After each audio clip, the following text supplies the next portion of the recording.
¿Qué tal? Buenos días, buenas tardes, buenas noches, o en el momento en el que estén sintonizando esta nueva emisión de Entre Líneas, que como sabrán y como verán por el formato, está dedicado al diálogo, a comentar algunas cuestiones con, como solemos decir, espíritus afines, espíritus conducentes hacia nuestros intereses. Y aquí estamos con Sebastián Porrini. ¿Cómo estás, Sebastián? Diego? ¿Todo bien? Muy bien, muy bien. Y en esta ocasión tenemos el honor y el agrado de tener como invitado especial al doctor Santiago Armesilla, que si quieren podemos darles el currículum, pero nos llevaría buena parte de la emisión. El doctor Santiago Armesilla específicamente está especializado en economía política y social en el marco de la globalización.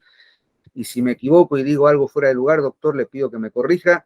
Así que le damos la bienvenida a Santiago Armesilla, que está en España, y por eso tenemos la conexión Y que tiene un canal. Que tiene un canal que después en la exquisito. caja de descripción vamos a dejar. También tiene una página web del que soy suscriptor.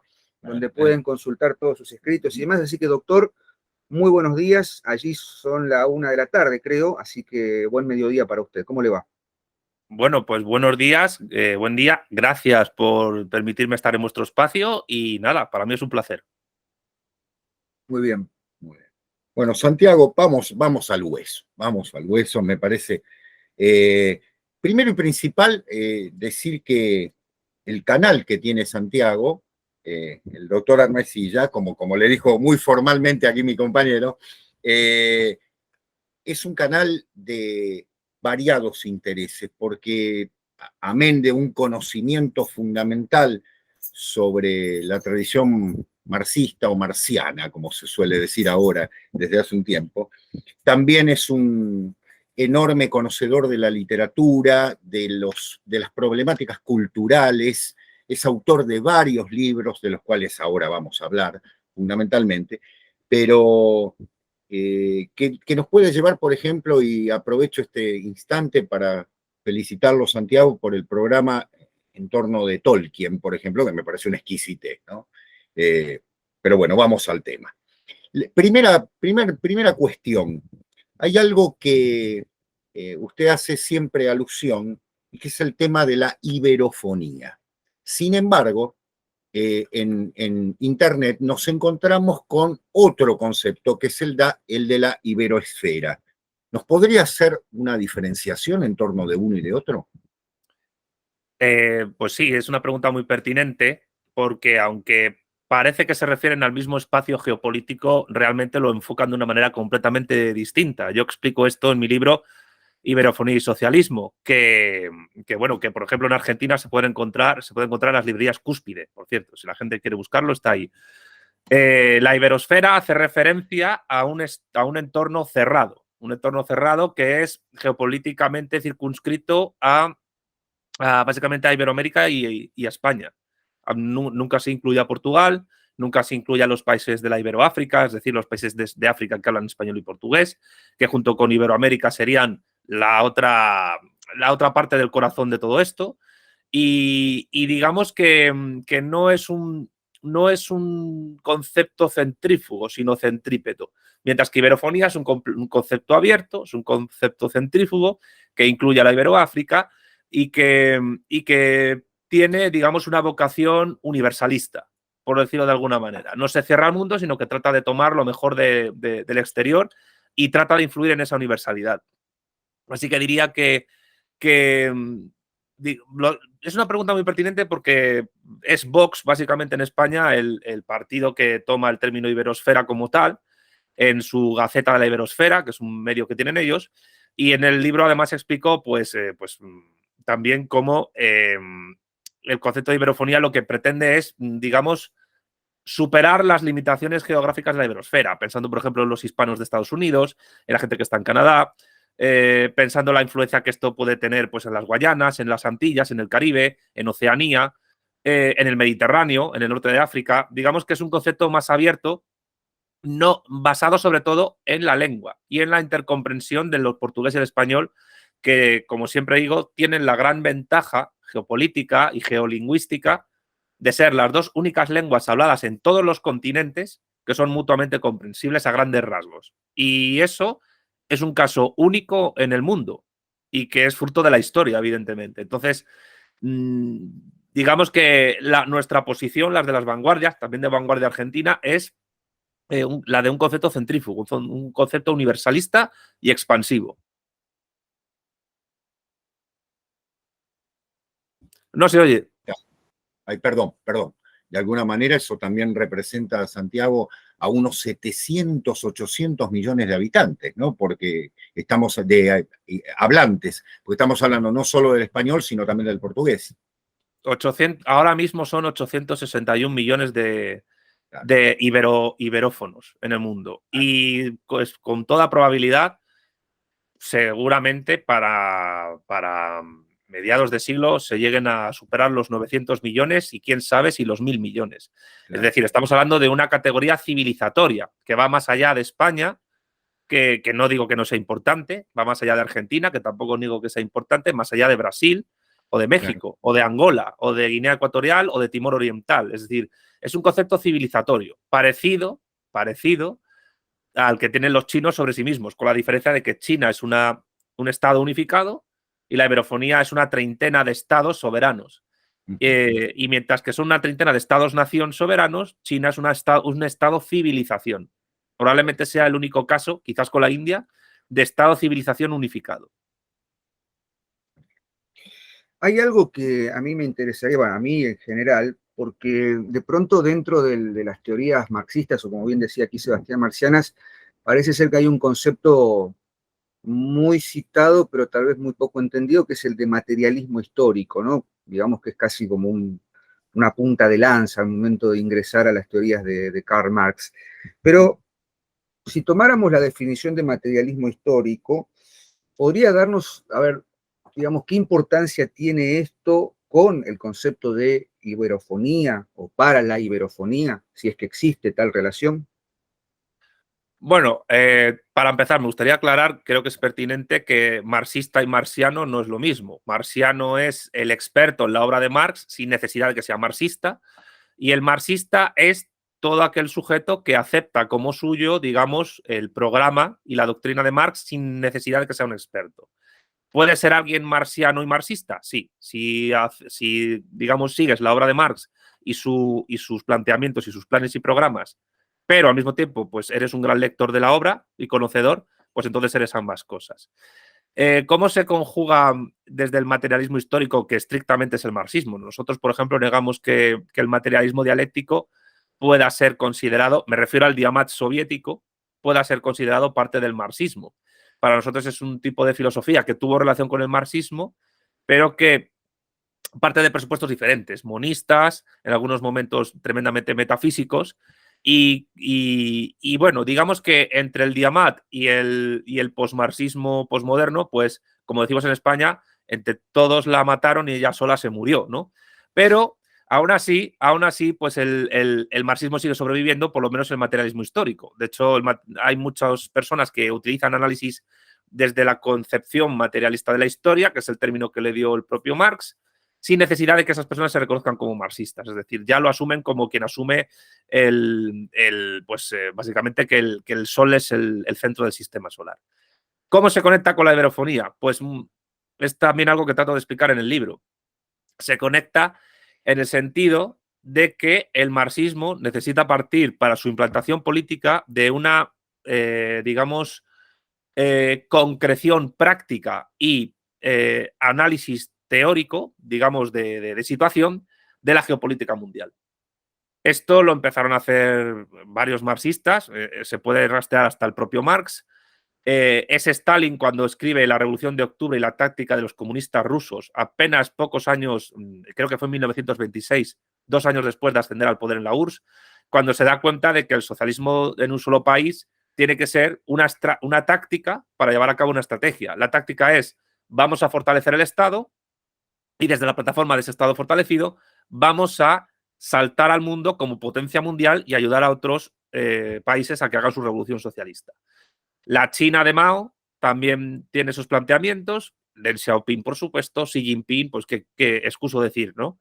La cuestión es que, como nosotros partimos de la base de que los modos de producción históricos en los cuales se conjuga base y superestructura son implantados a través de imperios y surgen y se desarrollan sobre todo a través de imperios. No significa que el capitalismo no tenga, por ejemplo, elementos sociales del pasado. Quiero decir, en la Baja Edad Media ya existían relaciones sociales típicamente capitalistas, pero no es sino hasta el Imperio neerlandés, hasta los Países Bajos y sobre todo a través del Imperio británico cuando el modo de producción capitalista se implanta políticamente.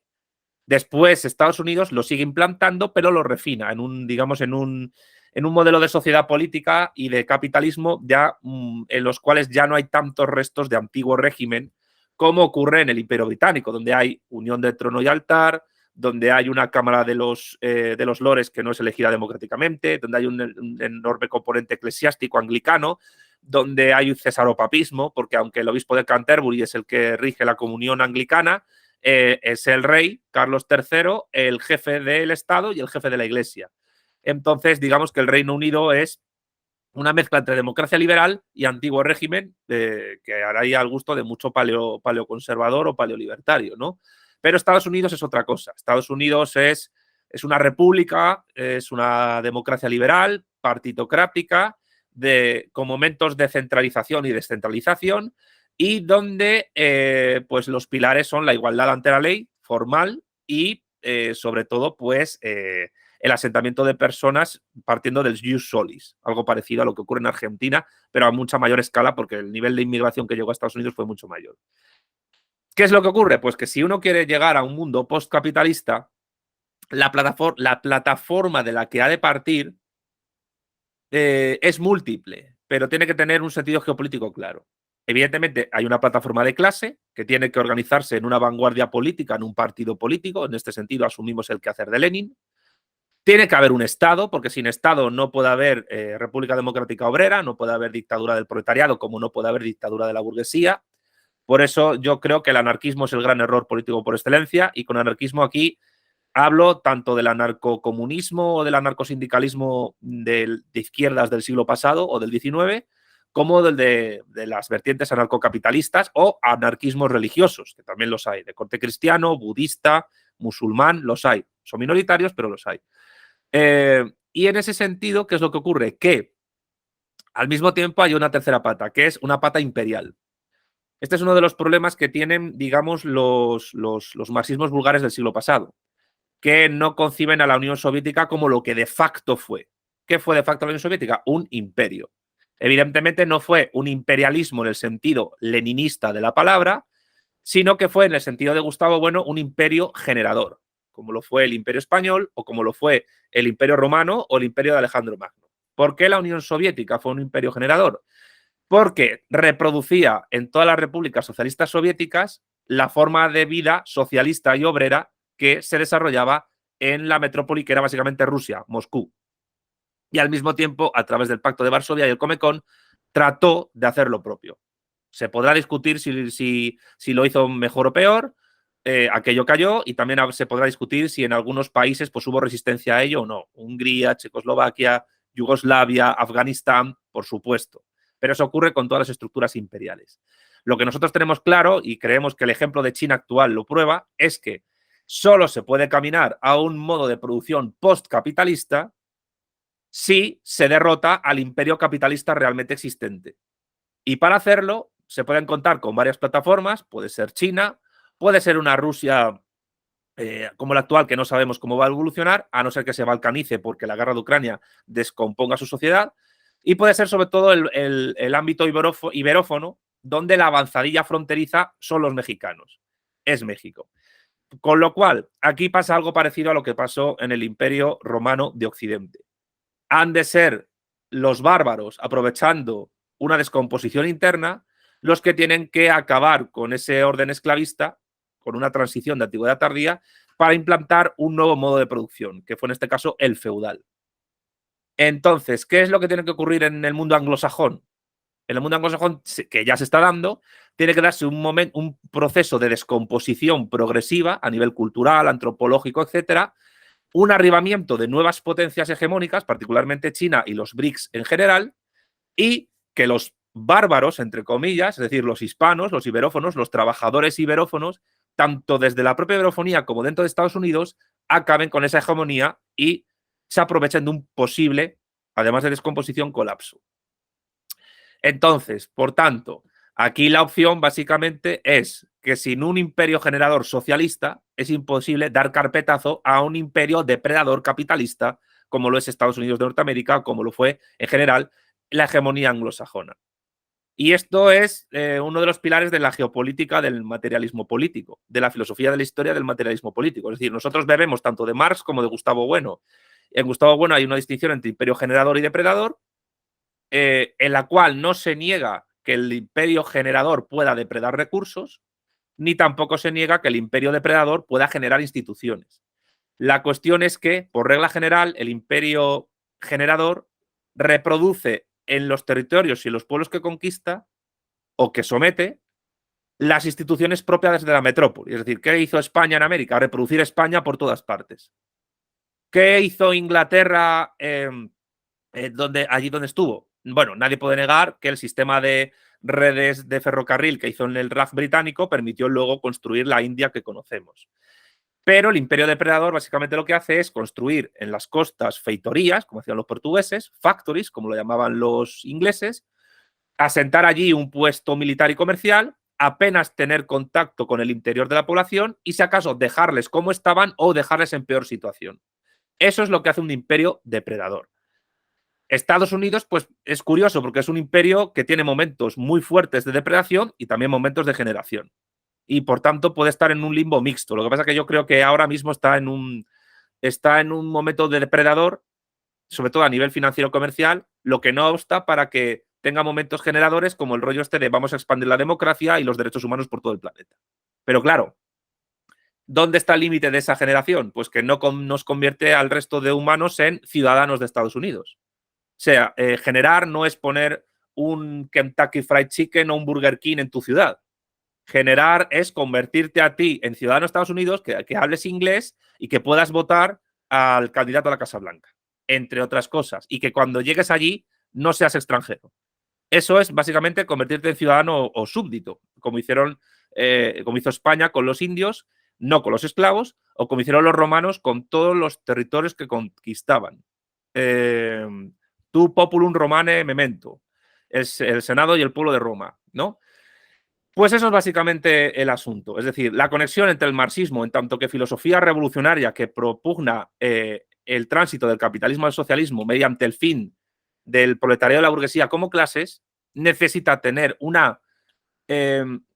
necesita entretejer la dialéctica de clases con la de estados y la de imperios para darse cuenta de que sin una potencia imperial, generadora, civilizatoria, que acabe con la hegemonía anglosajona, anglo-germánico-protestante, esto es inviable. Esto es inviable. Puede hacer China el trabajo y convertirnos en protectorado a españoles, argentinos, lo que sea. Pero también cabe tener un proyecto propio. Y ese proyecto propio, pues capitalista, no tiene por qué ser igual que el chino. Puede partir de las raíces culturales que nosotros tenemos.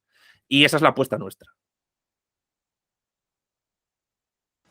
Santiago, una pregunta que sin duda hago de abogado del diablo, ¿no? Que te habrán hecho miles de veces. El socialismo fracasó.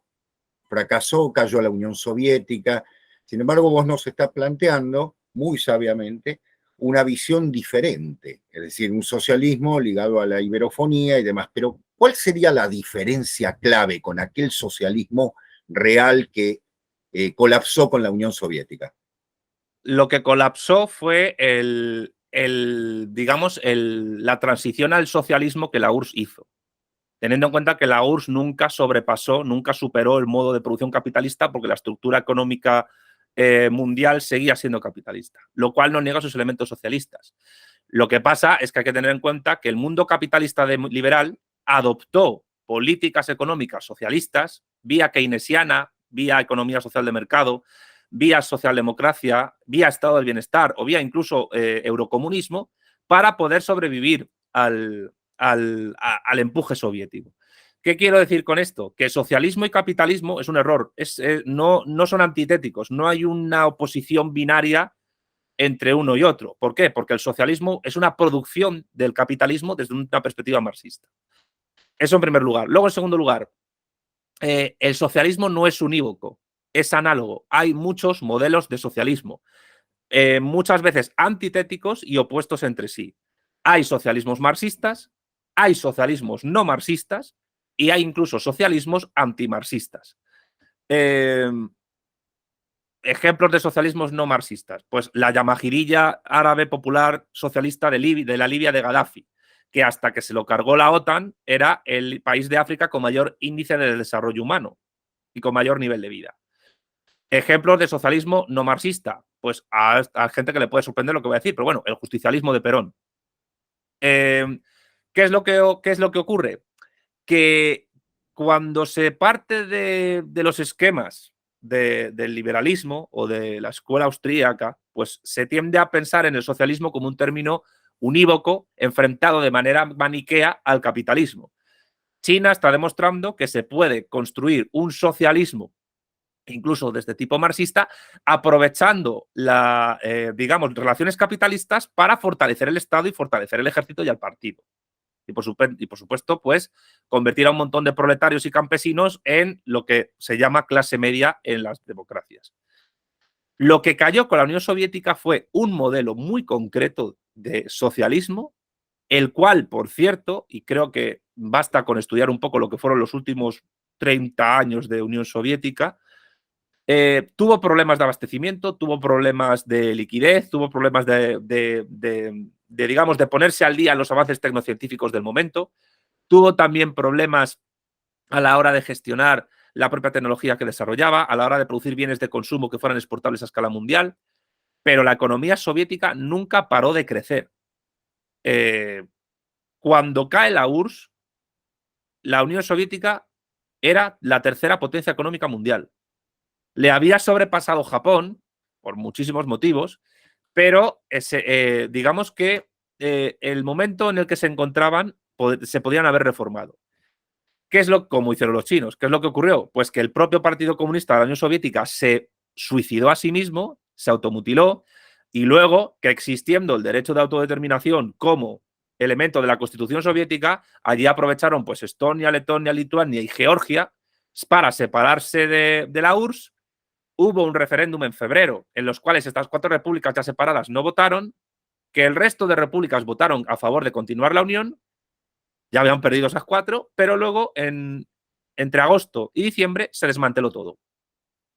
Con lo cual, pues voy a decir una cosa que a lo mejor pues, le puede chocar a mucha gente, pero la Unión Soviética hubiera tenido arreglo de no haber sido por estos factores extraeconómicos que digo, que evidentemente no niego los económicos. Había un crecimiento económico sostenido, fuerte, pero mal diversificado, mal adaptado a la revolución tecnocientífica de los años 60 y 70, sobre todo lo que tenía que ver con informática, lo que tenía que ver con tecnología nuclear, con la adopción de modelos de producción diferentes como el postfordismo, etcétera. Quiero decir, ser comunista o ser socialista no es oponerte al libre mercado, que no ha existido nunca, ni puede existir, eso es metafísica pura, ni tampoco es oponerte al emprendimiento y a la innovación empresarial. Eso se puede fomentar perfectamente desde un modelo socialista, sea marxista o no. La única diferencia entre el socialismo marxista y otros modelos de socialismos no marxistas es que para estos últimos el socialismo es un fin, mientras que para el comunista, para el marxista, es un medio para llegar a un modo de producción donde ya el excedente de producción esté en manos de toda la sociedad, no haya opacidad entre la competencia interempresarial en información y las dos clases antagónicas, pero que se necesitan mutuamente, burguesía y proletariado, hayan ya desaparecido. Entonces, hay que entender que la Primera Guerra Fría acabó como acabó, estamos en una Segunda Guerra Fría, esta Segunda Guerra Fría puede tener un final distinto a la primera, cuidado con eso, y aquí está pasando algo muy parecido a lo que pasó en el periodo de entreguerras de la Primera Guerra Mundial, que hay gente que lo considera que fue una tregua de unos 20 años, pero que la guerra era única, una sola, de 1914 a 1945.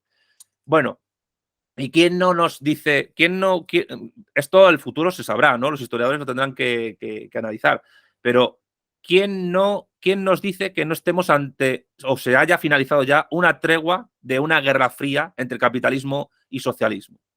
¿Quién nos dice que lo que ha pasado simplemente es que el líder del bando socialista en la primera fase fue derrotado y ahora hay un segundo líder con preceptos totalmente distintos, culturalmente diferentes y con metas distintas que además no busca, porque China no es un imperio, de momento no es un imperio generador ni depredador, sino que sigue un modelo más ejemplarista, es decir, respetamos la integridad territorial de los estados, no imponemos nuestra forma de gobierno ni de estado a nadie y lo que queremos es comercio, llevarnos bien con todo el mundo, franja y ruta, etcétera.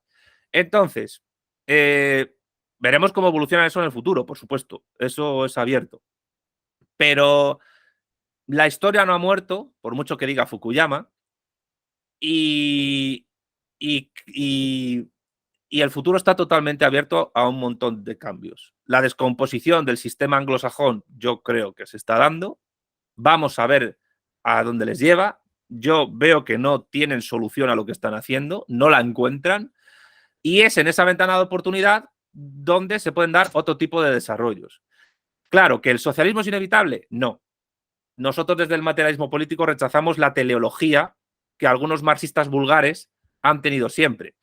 Trotskistas, algún tipo de grupo político pues demasiado nostálgico del comunismo soviético, hoxistas nostálgicos de Albania, etcétera. No, el socialismo y el comunismo no son inevitables. Puede haber multitud de tipos de salida al capitalismo. Incluso, ¿por qué no puede retornar la esclavitud férrea del pasado? O incluso un régimen neofeudal. Porque, claro, los liberales no pueden pensar que puede haber un poscapitalismo que reproduzca elementos del antiguo régimen o de la Edad Media. ¿Por qué no puede ocurrir?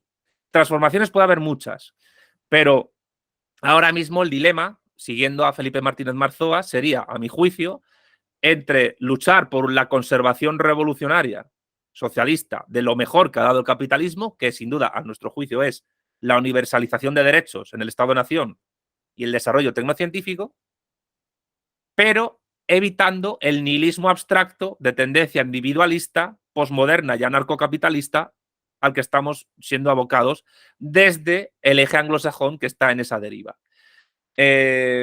Así que, bueno, por eso aquí entra la geopolítica constantemente. O sea, en resumen, lo que cayó fue un socialismo específico, pero no cayó el comunismo como proyecto socialista genérico ratio universalista. Este sigue vigente, pero se puede reproducir de maneras totalmente contrarias a lo que fue la Unión Soviética. Y espero que sea así. Clarísimo, clarísimo, y da para seguir charlando, pero bueno, en otra ocasión, si los tiempos lo permiten, vamos a seguir. Pero hay un concepto del doctor Marcelo Gullo, o Gullo, como también se le dice, que es el de umbral de poder, ¿no? ¿Qué relación o qué importancia tiene en la propuesta de iberofonía y socialismo, ese concepto de umbral de poder? Bueno, Marcelo hace una prognosis, un análisis evolutivo de lo que es la forma de sociedad política histórica a la hora de construir su poder. Y digamos que es un análisis muy peronista, pero al mismo tiempo es muy materialista histórico. Lo digo porque yo como soy español y marxista, no puedo ser peronista, pero en su día me leí y me vi los vídeos de actualización doctrinal política de Perón, y ahí Perón está hablando de pasar del continentalismo a un universalismo e incluso al dominio de la especie humana sobre planetas y galaxias. Que eso ya, fijémonos hasta qué punto Perón tiene una visión que va más allá de las limitaciones del planeta, que está coincidiendo doctrinalmente desde otro prisma con lo mismo que estaban diciendo filósofos soviéticos en aquel momento. Y científicos como Kardashev, con la escala de Kardashev. Es decir, esto es muy curioso. El caso es que sí hay una evolución entre, se pasa del estado feudal a la monarquía autoritaria en el siglo XV y XVI. La monarquía autoritaria vía imperial y vía concentración de poder político y económico se convierte en monarquía absoluta. Y la monarquía absoluta da paso al Estado-Nación. El Estado-Nación está circunscrito por unas fronteras que parten del absolutismo anterior y en ellos, pues simplemente la nobleza ha dejado de ser la clase hegemónica, lo es la burguesía, y la burguesía construye la nación política, de ciudadanos libres e iguales en derechos y deberes, donde, sin embargo, sigue habiendo dialéctica de clases.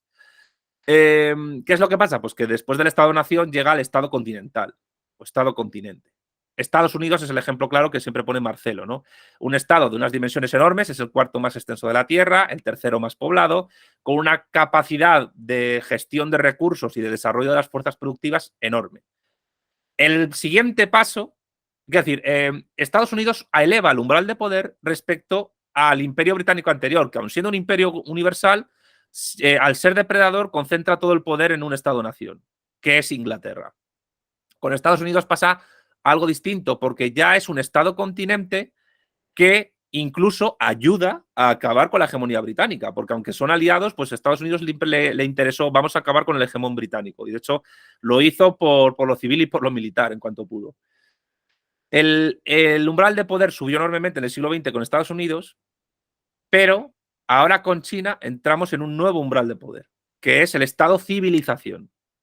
Ahora la idea de civilización no es un conjunto de sociedades políticas o de estados dispersos que tienen en común elementos culturales, religiosos, metafísicos, ontológicos, etc. Entramos en otra fase, en la fase en la cual una civilización está unificada en una única comunidad política.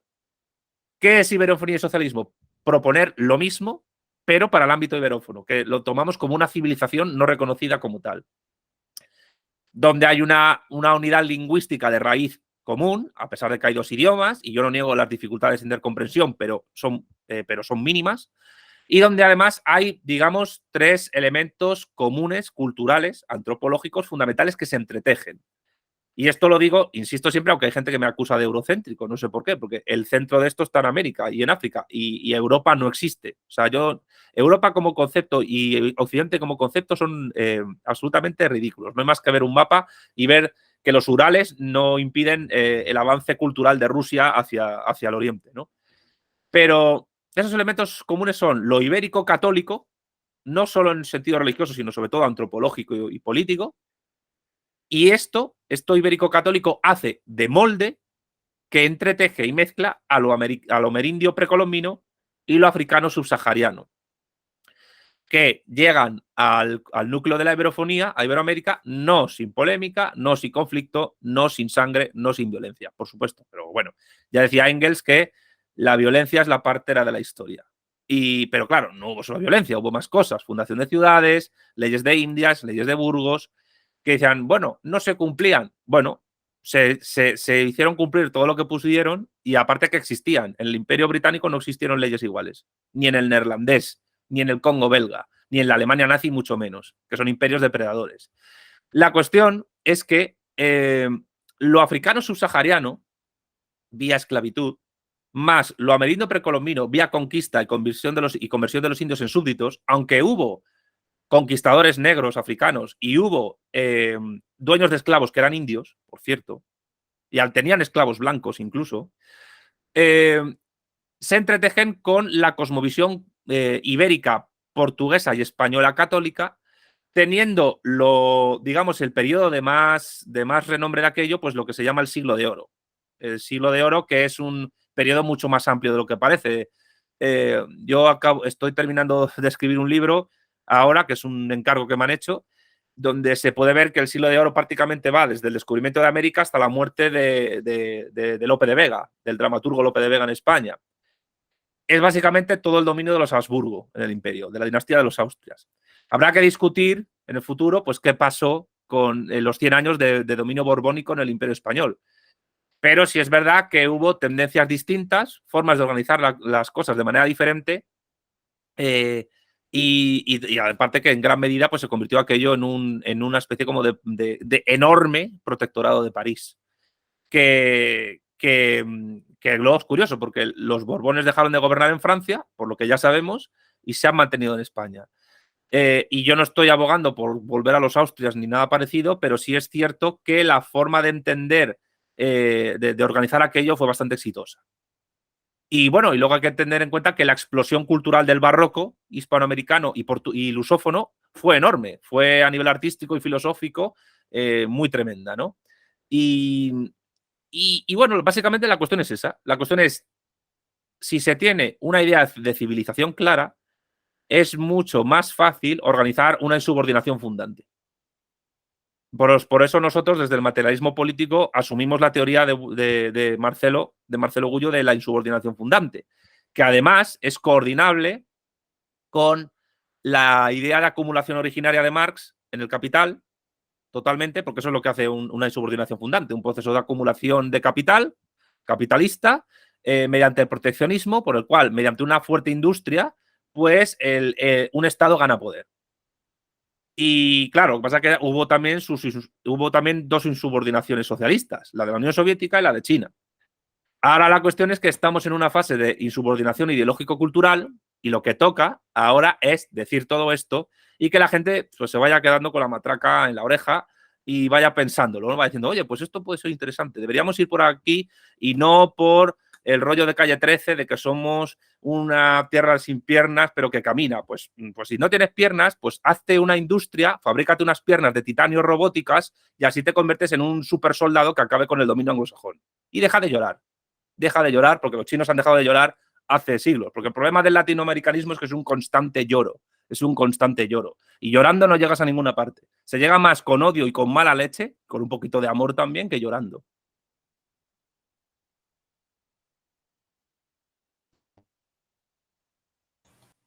Santiago, justamente ya que estamos con Marcelo Gullo y en relación con América Latina, hay un tema fundamental que incluso nuestra izquierda, la izquierda de aquí, tiene como bandera, que es su antihispanidad y el haber asumido el concepto de leyenda negra como verdad revelada.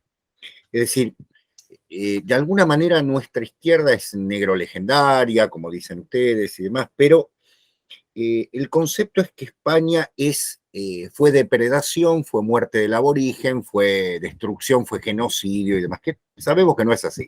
Pero el primer elemento ideológico de América Latina que debería estar unido a los conceptos que ustedes plantean, que plantea la vanguardia española, ya choca desde aquí con la misma izquierda. ¿Cuál es el análisis que haces en torno a esto en esta América Latina que se compró un indigenismo de supermercado, digamos, por decirlo de una manera, ¿no?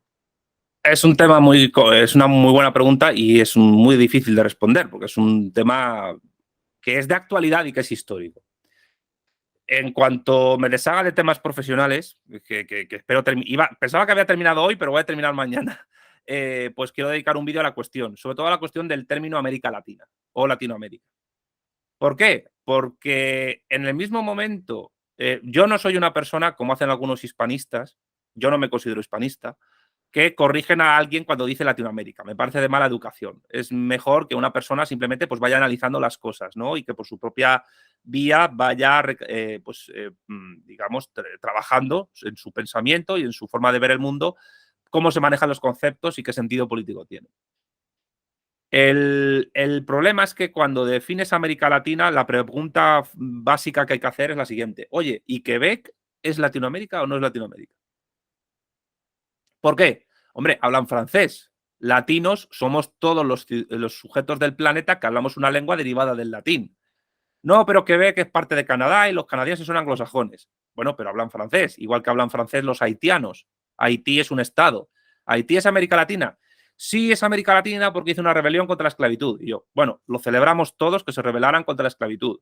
Aunque también hay que tener en cuenta que después de esa rebelión se convirtieron en un estado tiránico, invadieron la República Dominicana y bueno, cuidado porque llegaron en un momento a portarse como los esclavistas anteriores con respecto a los dominicanos. Y eso explica las tiranteces históricas que haitianos y dominicanos tienen todavía hasta hoy. Yo creo que el problema del latinoamericanismo es que ha tenido aciertos, digamos, en el siglo XX, notables, una oposición a Estados Unidos, una idea de integración continental, pero nosotros pensamos, y lo digo yo en el libro de Iberofonía y Socialismo, que debe ser superado por una unidad mayor, una unidad mucho más potente, más grande, que es la iberofonía, que integra lo africano, lo asiático, lo oceánico y lo ibérico. Sin necesidad, pero claro, sin necesidad de que España se superponga de poder a nadie, porque yo creo que todavía hay mucha gente que se piensa que Felipe VI va a llegar a Argentina y que va a conquistar Buenos Aires con unos barcos. Y es que eso es ridículo, no va a ocurrir. España no tiene ni forma de hacer eso, ni tiene interés, realmente, ¿eh? Lo que se llama hoy España, ¿eh? Bastantes problemas internos tenemos como para encima mandar al rey para allá. Le mandaríamos para allá si fuésemos una república para que se exiliase. Pero el problema es que el término América Latina se ha convertido en un término, pues, como parecido, pero diferente, pues, al de Europa o al de Occidente. Te da una cosmovisión del mundo y te sitúa. Y al mismo tiempo, pues todo lo que esté en contra del latinoamericanismo como ideología, que es una ideología, pues es el mal. Eurocéntrico, negro legendario, no sé qué. Eurocéntrico, que me vais a permitir que me ría del término, porque las naciones europeas que llegaron a América fueron 7. España, Portugal, Inglaterra, Francia, Rusia, que no es europea, es otra cosa, es euroasiática, Dinamarca y los Países Bajos. En Europa, en lo que se llama hoy Europa, hay casi unos 50 estados. 7 de 50. ¿Qué presencia europea han tenido en América? Si no es por inmigración, Albania, Grecia, Finlandia, Lituania, Bielorrusia, Hungría, cero. Cero, solo por inmigración. Y yo sé que en Argentina hay un importante contingente de inmigrantes de origen polaco, de origen húngaro, etcétera. Pero aquí estamos hablando de otra cosa. Estamos hablando de construcción de imperio. El tema es que el término Latinoamérica realmente es un término negro legendario, utilizado para romper o para generar una barrera psicológico, sentimental y política contra España. No, es que el término Latinoamérica lo utilizamos contra Estados Unidos. Sí, sí, pero es que en Estados Unidos se utiliza el término latinoamericano o latino o Latinx con una X para referirse al conjunto indiscriminado de hispanos que hay por allí, sobre todo mexicanos, aunque también tienen dudas, porque luego además cuando le preguntas a alguien de Argentina o de Colombia o de Venezuela qué es Latinoamérica, tampoco te saben muy bien responder, más allá de lo fácil, ¿no? El conjunto de países de América que hablan lenguas derivadas del latín. Pero es que el francés es muy minoritario en América. Muy, absolutamente minoritario. Y hay gente que no incluye a Brasil en el concepto, pero Brasil hablan portugués. ¿El portugués no es una lengua derivada del latín? Pues no. ¿Por qué? Porque llaman Latinoamérica a lo que realmente es o Hispanoamérica o Iberoamérica. Y lo hacen por costumbre, por inercia, porque es lo que les han enseñado en la escuela y en los medios de comunicación las clases hegemónicas que desde hace 2 siglos manejan unos estados que están subordinados al mundo anglosajón, sobre todo. Por tanto, la conclusión a la que yo llego, particularmente, es que hoy día es absolutamente imposible que la mayoría de personas en el continente no digan el término Latinoamérica para referirse a ellos mismos, es absolutamente hegemónico. Pero a lo que hay que aspirar para poder hacer una insubordinación ideológico-cultural es que a las generaciones futuras cada vez digan menos América Latina o Latinoamérica. Porque además es un nombre colonial francés. Es un nombre que fue inventado por poetas, bohemios y como decimos en España, niños pijos del siglo XIX que estaban en París haciendo la vida bohemia y que fueron utilizados por Napoleón III y por Maurice y por Chevalier y otros tantos para tratar de minar la influencia portuguesa y sobre todo española en América y convertir a Francia en un nuevo hegemón en el continente. Y ahí se quedó la cosa, vía pues también la masonería, que también influye mucho en ello, porque la masonería hay 2 ramas, la francmasonería, que es inglesa, y la masonería francesa. Pero la masonería siempre tiene un interés, que es o Francia o Inglaterra. El resto de estados les da igual. Entonces son una herramienta de poder geopolítico. No hay una masonería nacional española, no hay una masonería nacional argentina. Y eso es un problema porque al final actúas para terceros. Yo no estoy condenando a la masonería con ello, simplemente explico. Por tanto, ¿qué tienen que hacer los latinoamericanos? Dejar de llamarse a sí mismos latinoamericanos. Para entender que eso es un término de pura leyenda negra, que además distorsiona lo que históricamente son de verdad. Nadie llama a los chinos, porque están unidos, entre otras cosas, nadie los llama, yo qué sé, germanoasiáticos, o nadie los llama ruso-orientales. Y nadie, ahí está el tema. O nadie habla de una Latinoáfrica. ¿Por qué? Pues aunque en África hay mucha gente hablando francés, muchísima, pero nadie habla de África Latina. Si acaso Francia habla de Unión Latina. ¿Por qué? Porque es la estrategia de política exterior de Francia para asegurarse el hegemón sobre un supuesto espacio de lenguas romances donde ellos son el país más potente, tienen armas nucleares, etc. Por tanto, yo a lo que invito a los latinoamericanistas, con todo mi cariño hacia ellos, es que reflexionen sobre el origen colonial depredador con el cual ellos se definen a sí mismos, porque en el fondo eso lo que se está haciendo es que no vean a España como lo que realmente es, que es un trozo de un imperio que conservó el nombre del imperio y que le viene grande.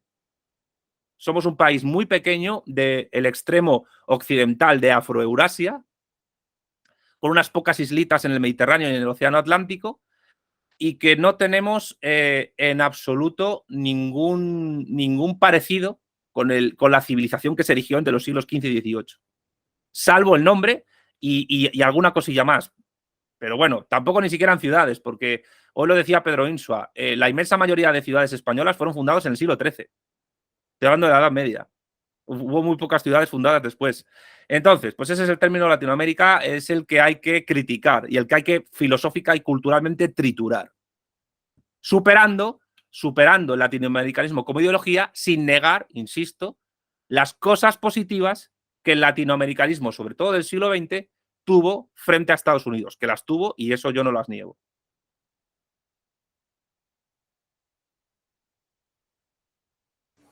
Nos quedan unos 10 minutitos, yo sé que no es el mejor tiempo para desarrollar esta idea, pero anclado con esto que acabas de desarrollar, en líneas generales, ¿cuáles serían concretamente los enemigos de esta idea de Iberoamérica, ya no Latinoamérica, ya no solo, o de iberofonía? ¿Cuáles son los enemigos patentes, visibles de este concepto? Es bueno el apunte porque el término iberofonía desborda incluso a Iberoamérica, desborda incluso a Hispanoamérica, es un término más amplio, es decir, es un proyecto, insisto, centrífugo y universalista, que implica más continentes. Os voy a poner un ejemplo de lo que implica históricamente. Guinea Ecuatorial, junto con el Sáhara español y las plazas de soberanía españolas en África, es el único país de África que habla español. Después de ser durante bastante tiempo colonia portuguesa, Guinea Ecuatorial fue parte del virreinato del Río de la Plata. Que esto muy pocos argentinos y uruguayos lo saben, pero la capital del virreinato de Guinea Ecuatorial durante un siglo y pico fue Buenos Aires. Para que veamos, hay una conexión histórico-cultural entre Argentina y Guinea Ecuatorial. Ya están tardando las autoridades argentinas en fortalecer los lazos con Guinea Ecuatorial. Yo creo que sería una cosa, políticamente hablando, muy interesante de hacer. Enemigos hay muchos. Y adversarios, que el adversario no es enemigo. Pero digamos que el adversario es el latinoamericanista, no es enemigo porque puede ser una persona que absorba la iberofonía como proyecto superador. Digamos que la iberofonía es una patria grande, pero más fuerte, con esteroides, ¿no? Enemigos puede haber muchos. Digamos que las oligarquías anglófilas, germanófilas y francófilas de los países son enemigos. Los movimientos indigenistas separatistas son enemigos, sea mapuche, sea aymara, sea náhuatl o sea vasco, catalano, gallego. Son enemigos. Los que defienden el derecho de autodeterminación para nuestras naciones también son enemigos, porque son separatistas light, le están abriendo la puerta a los anteriores. Y, bueno, yo creo que también lo que es la izquierda indefinida se puede tener en algunos casos como adversarios y en otros casos como enemigos, porque la mayoría de gente que se puede acercar a los planteamientos nuestros viene de la izquierda indefinida. Pero lo que es el posmodernismo, evidentemente, pues sí es algo a criticar y a triturar. En todo caso. Luego, por ejemplo, los evangélicos, depende. Porque aunque sean algunos, muchos contrarios a la cosmovisión católica, sin embargo, pueden apoyar un proyecto iberófono en tanto que defiendan pues, soberanía política, independencia económica y aparte que culturalmente se han criado en un país culturalmente católico. Y eso les hace ser culturalmente más católicos que un católico que ha sido criado en un país protestante. Entonces, esos son matices que hay que tener en cuenta. Yo creo que luego en la práctica pues habrá más gente. Yo creo que también que los anarcocapitalistas, libertarios, etcétera, son enemigos. Por su individualismo extremo, por su concepción antiestatal de la praxis política, por su idea de individuo soberano, por su antisocialismo, antimarxismo y también, sobre todo, por su anticatolicismo feroz. Y hay mucho liberal que se ha infiltrado en la Iglesia Católica, que trata de conectar la escuela de Salamanca con la escuela austríaca, cosa que es falsa, y que ha tratado también de, digamos, meter ideas Whigs anglosajonas en un cuerpo doctrinal que siempre ha sido crítico con la idea de mercantilizarlo absolutamente todo, como es la propia doctrina social de la Iglesia. Ahora, pensemos en aliados. Aliados nuestros son los católicos, los obreros católicos sobre todo, los trabajadores católicos, frente a terceros sobre todo, porque ellos tienen una cosmovisión parecida a la nuestra y porque la idea de comunidad, de hombre, de amistad y de trabajo que tienen y de familia es muy opuesta, muy diferente a la protestante y a la individualista. Y porque nosotros pensamos que el marxismo solo puede triunfar en un país que parte de la idiosincrasia cultural en la que está. ¿Qué es lo que han hecho los chinos con Confucio, con el confucianismo? Eso. Lo que tenemos que hacer nosotros con los países católicos es eso mismo. Luego, Rusia y China y los BRICS pueden ayudar, pueden ser algo lo que te puedas apoyar, pero siempre hay que evitar convertirte en un subordinado chino o en un subordinado ruso. Pero sí es verdad que en esta lucha contra el anglosajón, contra el poder anglosajón, ellos tienen la delantera. Entonces lo que tú tienes que hacer es fortalecerte mientras ellos luchan y apoyarte en ellos. Y bueno, y luego además es que hay otra cuestión geopolítica importante, y es que un proyecto iberófono socialista, geopolíticamente hablando, atenta contra 3 núcleos geopolíticos de subordinación. África, por la cuestión del neocolonialismo, feroz actualmente, sobre todo francés, y en menor medida inglés. 2, la Unión Europea, que es básicamente el brazo comercial y un poco tonto de la OTAN en Europa.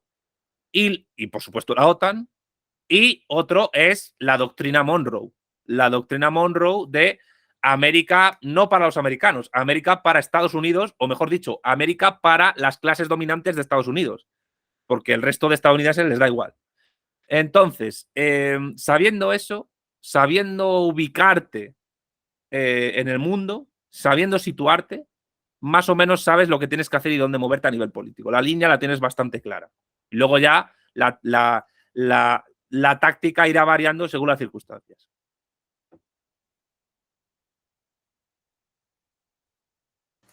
Santiago, más claro, imposible, como siempre, tanto en su canal como en cada intervención, lo hemos visto en México. Aprovecho, por otra parte, para preguntarle si en algún momento va a venir a Argentina. ¿Hay alguna posibilidad de acercarse a este desordenado país? Hombre, mira, me encantaría, porque sabéis que yo he vivido 1 año y medio en Buenos Aires, viví en el barrio de agronomía. Estuve con una beca del CONICET, postdoctoral.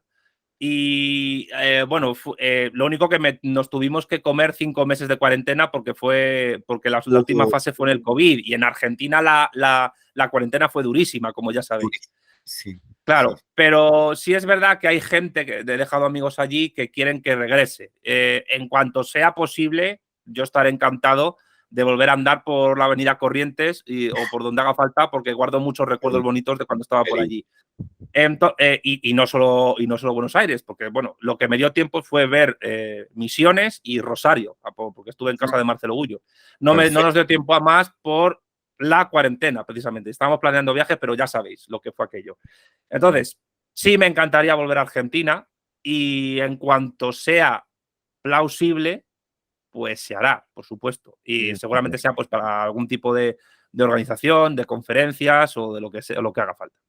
Perfecto. Bueno, queremos recomendar para aquellos que no lo conozcan el canal, muy especialmente, muchos de los conceptos que hoy Santiago se ofreció naturalmente a explicarnos están en el canal, más desarrollado, con más tiempo, ¿no?, del que tenemos nosotros. Y agradecer infinitamente a Santiago, y que esto sea, esperemos, para usted el comienzo de un intercambio. Para nosotros ha sido un honor. Una cosita más que quiero recordar, quiero que le agradezca a su pareja el concepto de ser humano hidropónico, que lo he tomado. Es exquisito, eso es exquisito. Bueno, estoy esperando que ya tenga tiempo para poder escribir el artículo sobre ello. Ella es consciente, ella es una obrera, trabaja en una empresa de venta de materiales de construcción. para albañiles y para empresas que hacen edificios. Entonces tiene el tiempo justo para escribir. Lo que pasa es que ella pues, es más Sócrates que otra cosa. Ella sobre todo elabora ideas. Pero sí está trabajando en el texto en cuanto pueda.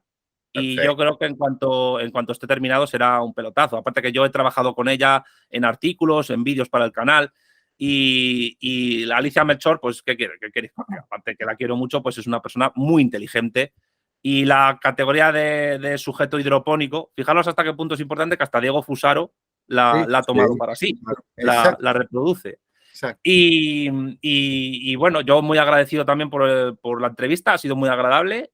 Me ha permitido también clarificar muchas ideas que luego, pues cuando esté en YouTube, pues la gente las va a poder ver, porque luego hay gente que las tergiversa, pero el material está ahí. Este material es para la eternidad, como quien dice. Exacto. Sí, exacto. Y sí.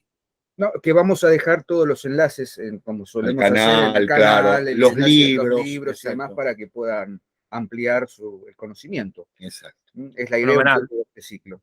Así que, Santiago, para mí ha sido un honor, yo lo conozco ahora. Agradecemos también a Javier Pérez, que ha sido un poco el nexo, que tiene una cantidad enorme de influencias que nosotros desconocemos. Así que esto es un ladrillo más en esta pared para seguir construyendo, no una pared, sino un puente.